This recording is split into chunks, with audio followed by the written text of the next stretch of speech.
बहुत पहले की बात है। एक वसी व अरीज सल्तनत थी जहां इंसाफ को इबादत का दर्जा हासिल था। इस मुल्क का बादशाह अपनी अदल, हिकमत और अल्लाह के खौफ की वजह से मशहूर था। लोग कहते थे कि उसके कानून सिर्फ कागज पर नहीं बल्कि दिलों पर लिखे जाते थे। उसका एक ही उसूल था, कुव्वत से ज्यादा तकवा और सजा से ज्यादा नसीहत। इसी सल्तनत के एक शहर में 3 मुजरिम पैदा हुए, मगर पैदा कोई मुजरिम नहीं होता, वक्त और फैसले इंसान को वहां ला खड़ा करते हैं। पहला मुजरिम ज़मीर खान था। नाम ज़मीर, मगर जिंदगी में ज़मीर खो चुका। वो एक दौलतमंद सौदागर था जो नफा के लिए झूठ, धोखा और सूद तक से परहेज नहीं करता था। दूसरा राशिद कातिल, जवानी में गुस्से और बदले का आगाज, जिसने एक खून करके अपनी जिंदगी को अंधेरों के हवाले कर दिया।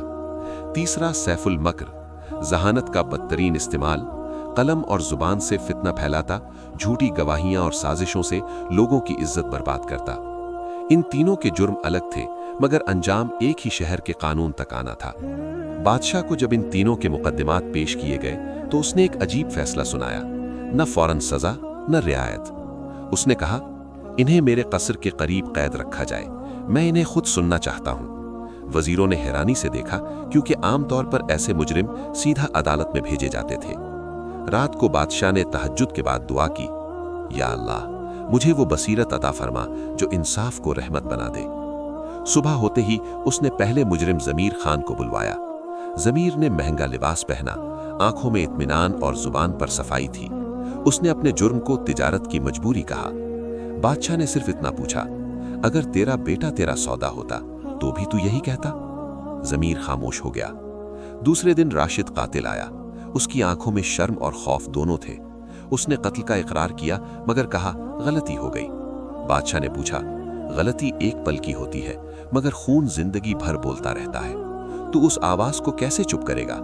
राशिद का सर झुक गया। तीसरे दिन सैफुल मकर आया। वो मुस्कुराकर बोला, बादशाह सलामत, कानून सबूत से चलता है। बादशाह ने जवाब दिया, और ज़मीर किससे चलता है? सैफ की मुस्कुराहट फीकी पड़ गई। बादशाह ने फिर तीनों को एक ही कैद खाने में बंद कर दिया, मगर कैद खाना आम नहीं था। वहां सिर्फ एक दिया, एक मुसहफ और एक सवाल लिखा था, तुम अपनी मौत से पहले कौन बनना चाहते हो? यहीं से कहानी का असल इम्तिहान शुरू होता है। कैद खाने की दीवारें ठंडी और खामोश थीं, मगर अंदर बंद तीनों आदमियों के जहन शूर से भरे हुए थे। दिए की हल्की रोशनी मुसहफ के वर्कात पर पड़ रही थी, और दीवार पर लिखा सवाल जैसे सांस लेता महसूस होता था, तुम अपनी मौत से पहले कौन बनना चाहते हो? पहली रात ज़मीर खान सो न सका। जिंदगी भर वो लोगों को हिसाब किताब में फंसाकर जीतता रहा, मगर आज पहली दफा उसे अपना हिसाब याद आ रहा था। उसने मुसहफ उठाया। बरसों बाद वर्क खुल गया, और जो लोग नाप और तोल में कमी करते हैं उनके लिए हलाकत है। उसके हाथ कांप गए। उसे अपनी तिजारत, अपनी मखसूस मुस्कुराहट और वो सब चेहरे याद आए जो उसने फायदा के लिए तोड़ दिए थे। दूसरी तरफ रशीद कातिल कोने में बैठा था। उसके कान में हर वक्त एक ही आवाज गूंजती, खून गिरने की आवाज। उसने आंखें बंद की तो उस शख्स का चेहरा सामने आ जाता जिसकी जान उससे चली गई थी। उसने मुसहफ की तरफ देखा, मगर हिम्मत न हुई। मेरे जैसे के लिए रहमत? उसने धीमी आवाज में कहा। शायद नहीं। सैफुल मकर ऐद खाने में भी अपनी चालाकी से बाज ना आया। उसने कहा, तुम दोनों जज्बाती हो। बादशाह सिर्फ हमारा इम्तिहान ले रहा है। जो कमजोर पड़ा वही हारेगा। मगर जब सब खामोश हो गए तो सैफ ने भी मुसहफ की तरफ देखा। उसकी जिंदगी झूठ से भरी थी, मगर आज पहली दफा उसे अपनी जबान से डर महसूस हुआ। अगली सुबह बादशाह ने पैगाम भिजवाया, आज तुम्हें एक दूसरे का हिसाब सुनना होगा। तीनों को एक कमरे में बिठाया गया। बादशाह खुद मौजूद न था, सिर्फ उसकी आवाज पर्दे के पीछे से आई। ज़मीर खान, पहले बोलो। ज़मीर ने गहरी सांस ली और पहली मर्तबा सच बोला। उसने बताया कि किस तरह उसने लोगों की मजबूरी का फायदा उठाया, कैसे कर्ज और सूद से घर उजाड़े। बात करते हुए उसकी आंखों से आंसू बह निकले। रशीद ने उसे घूर कर देखा। उसे लगा जैसे उसने अपना जुर्म कत्ल से कम समझा था, मगर आज उसे महसूस हुआ कि जुल्म की सूरतें मुख्तलिफ होती हैं। फिर रशीद खड़ा हुआ। उसने कत्ल का पूरा वाकया सुनाया। गुस्सा, एक पल का अंधापन और फिर जिंदगी भर का बोझ। कमरे में सन्नाटा छा गया। ضمیر نے اپنی نظر جھکا لی، سیف کی سانس تیز ہو گئی۔ آخر سیف المکر کی باری آئی۔ وہ کچھ دیر خاموش رہا، پھر بولا، میں نے کسی کو قتل نہیں کیا، نہ ہی پیسہ چوری کیا، میں صرف الفاظ کا استعمال کرتا تھا۔ تب بادشاہ کی آواز گونج اٹھی، اور کیا الفاظ دل قتل نہیں کرتے؟ کیا جھوٹ عزت کا خون نہیں کرتا؟ سیف کے چہرے کا رنگ بدل گیا۔ بادشاہ نے آخری بات کہی، تم تینوں کو سزا سے پہلے 3 دن دیے جاتے ہیں۔ اگر تم نے اپنے اندر کا مجرم قتل کر دیا تو شاید قانون تم پر رحمت کرے۔ 3 دن اور 3 راتیں۔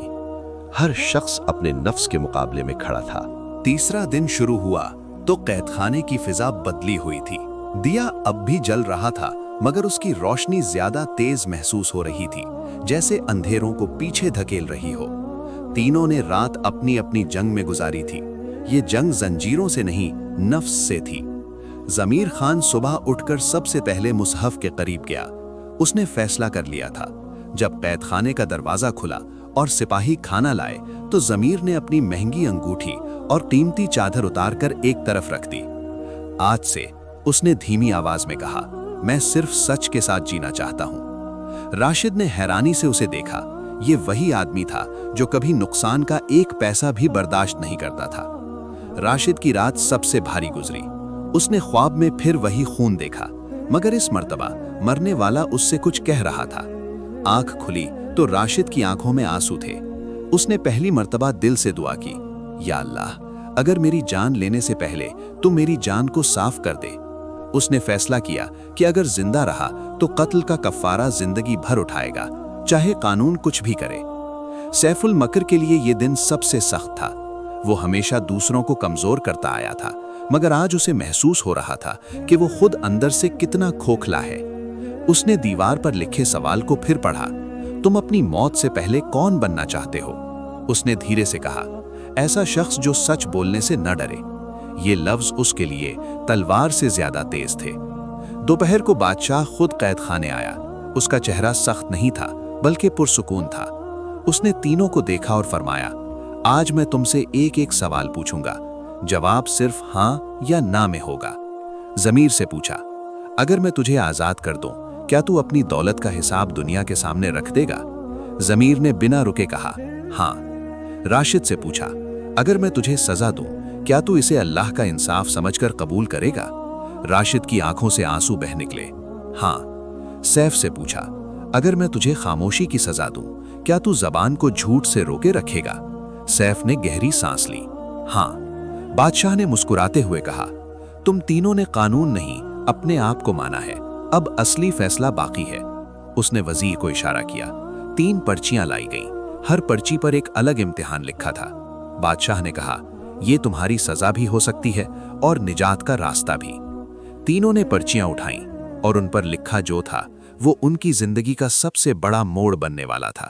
قید خانے میں سناٹا چھا گیا جب تینوں نے اپنی اپنی پرچیاں کھولیں۔